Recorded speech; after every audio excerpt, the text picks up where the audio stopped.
దేనికి దొరికింది మీ అందరికీ తెలుసు కదా, నవీన్ కానీ తమన్ కానీ అందరూ మామూలుగా మా టీం కదా, దాన్ని క్యాజువల్గా కంగ్రాచులేట్ చేయడానికి కళ్యాణ్ కూడా ఫస్ట్ టైం పెద్ద సినిమా తన పేరు అన్నీ విష్ చేయడానికి వచ్చాను క్యాజువల్గా. దానికి తమన్ ఇరికించాలని కూర్చోబెట్టాడు ఇక్కడ. మర్చిపోయానండి, మా సినిమా సీడెడ్ డిస్ట్రిబ్యూటర్ కూడా ఈయనండి.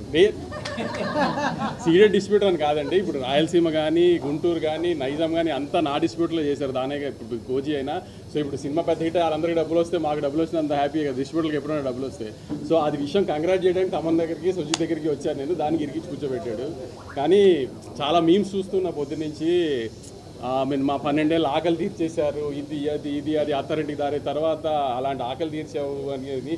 సో సుజిత్ ఆ గబ్బర్ సింగ్ అది వేసి ఆయన బయటకు వస్తూ అరుస్తూ గబ్బర్ సింగ్ నుంచి అలాంటి మూమెంట్ నుంచి సుజిత్ ఈ మూమెంట్కి వచ్చాడంటే ఎంత ప్రైడ్ మూమెంట్ చూసారు. అది సెలబ్రేట్ చేయడానికి వచ్చాం అంతే.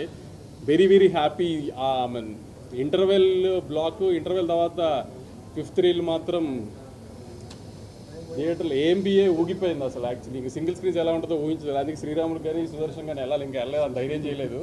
కానీ తప్పకుండా ఈ థియేటర్కల్ ఎక్స్పీరియన్స్ మాత్రం మిస్ అవ్వకండి. It's one of it's kind. Kalyan గారు ఇట్లా కళ్యాణ్ గారి మీద ఉన్న ప్రేమ అది కనబడుతుంది స్క్రీన్ మీద. సుజిత్కి తమన్కి నవీన్కి వీళ్ళందరికీ ఉన్నది. ఇంకేమన్నా సినిమాని మాత్రం థియేటర్ చూడటం మిస్ అవ్వకండి. అది సినిమా వాళ్ళది, మీరు Q&A ఉంటే ఆల్